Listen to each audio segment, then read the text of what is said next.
દુનિયાના સૌથી શક્તિશાળી નેતાઓમાંથી એક એટલે ડોનાલ્ડ ટ્રમ્પ અને બીજા ભારતના વડાપ્રધાન નરેન્દ્ર મોદી બંને 16 મહિના બાદ આમને સામને આવ્યા। G7 સમિટ દરમિયાન મળ્યા તો હતા જ, પણ દ્વિપક્ષીય બેઠક પણ થઈ છે બંને વચ્ચે। અને એ જ્યારે મળ્યા એના પછી ડોનાલ્ડ ટ્રમ્પ તો પ્રધાનમંત્રી પર ઓળઘોળ થઈ ગયા હોય એવા નિવેદન આપી રહ્યા હતા। આ મીટિંગમાં શું થયું, કયા કયા મુદ્દાઓ પર વાત કરવામાં આવી અને ડોનાલ્ડ ટ્રમ્પ જે પ્રધાનમંત્રી માટે કહી રહ્યા હતા એ નિવેદન પાછળના કારણો શું છે, વિસ્તારથી આ વિષય પર વાત કરીશું। નમસ્કાર, આપની સાથે હું છું પાયલ।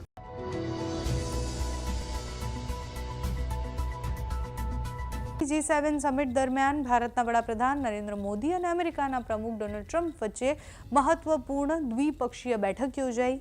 લગભગ 16 મહિના બાદ એ બંને નેતાઓ રૂબરૂ મળ્યા હતા। આ બેઠકમાં વેપાર, સંરક્ષણ, વેપાર અને એના સિવાયના ટેરિફના મુદ્દા, વૈશ્વિક સુરક્ષા અને પશ્ચિમ એશિયામાં જે તણાવ ચાલતો હતો, જેમાં આજે જ હજી તો શાંતિ કરાર પર હસ્તાક્ષર થઈ ગયા છે, એ મુદ્દા ઉપર વાત કરવામાં આવી। બેઠક બાદ મીડિયાએ જ્યારે ટ્રમ્પને ભારત અને અમેરિકા વચ્ચેના સંબંધ વિશે પૂછ્યું ત્યારે એમણે પ્રધાનમંત્રી નરેન્દ્ર મોદીના ભરપૂર વખાણ કર્યા। ટ્રમ્પે કહ્યું કે મોદી ખૂબ સુંદર દેખાતા માણસ છે, તે એન્જલ જેવા છે। એટલું જ નહીં, એમણે એવું પણ કહ્યું કે ભલે એ સુંદર દેખાય છે, એન્જલ છે, પણ એ આકરા અને ક્લિયર એક વિઝન સાથે ચાલતા હોય છે, એમને ખબર હોય છે કે નેગોશિએશન કેવી રીતના કરવું।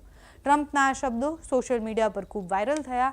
આ દરમિયાન ટ્રમ્પે ભારત અને અમેરિકા વચ્ચેના સંબંધોને અત્યંત મજબૂત મિત્રતા પણ ગણાવી। તેમને અમદાવાદમાં 2020માં યોજાયેલા નમસ્તે ટ્રમ્પ કાર્યક્રમને યાદ કર્યો, એના વિશે વાત કરી। પ્રધાનમંત્રીએ પણ હાઉડી મોદી ઇવેન્ટને યાદ કરી।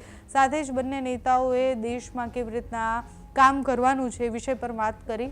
હોર્મુઝની ખાડીમાં થયેલા હુમલામાં 3 ભારતીય નાવિકોના મૃત્યુ પર પણ ચર્ચા થઈ। પ્રધાનમંત્રી નરેન્દ્ર મોદી દ્વારા આ મુદ્દાઓ પર ડોનાલ્ડ ટ્રમ્પને કહેવામાં પણ આવ્યું, જેમાં સુરક્ષાની વાત કરવામાં આવી। વડાપ્રધાન મોદીએ ટ્રમ્પને વિનંતી કરી કે પશ્ચિમ એશિયામાં શાંતિ સ્થાપિત કરવા માટે જે પણ પ્રયાસો કરવા પડે એ કરજો અને ભારતીય નાવિકોની સુરક્ષા મુદ્દાઓ પર પણ ધ્યાન દેવામાં આવે। જવાબમાં ડોનાલ્ડ ટ્રમ્પે કહ્યું કે ભારતીય નાવિકોના મોતના સમાચાર મને પણ મળ્યા હતા। અમેરિકા ભારત સાથે મળી અને કામ કરશે અને ભારતને કોઈ પણ ખતરો હશે તો એ સંપૂર્ણ મદદ કરશે, એ વાત ડોનાલ્ડ ટ્રમ્પ દ્વારા કરવામાં આવી। આ બેઠક દરમિયાન ટ્રમ્પે ભારતના વધતા વૈશ્વિક પ્રભાવની પણ ચર્ચા કરી। તેમણે કહ્યું કે ભારત વિશ્વમાં એક મોટી ભૂમિકા ભજવવા માટે અત્યારે આગળ છે। જ્યાં સુધી વ્હાઇટ હાઉસમાં છું ત્યાં સુધી અમેરિકા ભારતના એક મિત્ર તરીકે ખૂબ સરસ રીતના કામ કરીશું। સાથે ટ્રમ્પે એવો પણ દાવો કર્યો કે તેમણે દુનિયામાં ચાલી રહેલા 8 સંઘર્ષોમાં યુદ્ધ વિરામમાં મદદ કરી હતી। હવે એમની ઈચ્છા છે કે રશિયા અને યુક્રેન યુદ્ધનું પણ વિરામ થાય અને સમાપ્ત થાય। બીજી તરફ વડાપ્રધાન નરેન્દ્ર મોદીએ પણ જે અત્યારે યુદ્ધની પરિસ્થિતિ ચાલતી હતી એ વિષય પર ડોનાલ્ડ ટ્રમ્પ સાથે વાતચીત કરી। જે રીતના બધા જ દેશને એની ઇફેક્ટ થઈ રહી છે એના ઉપર વાત કરવામાં આવી। G7 સમિટમાં થયેલી આ મુલાકાત માત્ર 2 નેતાઓની મુલાકાત નહીં, પરંતુ ભારત અને અમેરિકા વચ્ચેના વધતા સંબંધ, વૈશ્વિક રાજકારણમાં ભારતની મજબૂત બની રહેલી ભૂમિકાનું પણ એક પ્રતિબિંબ છે।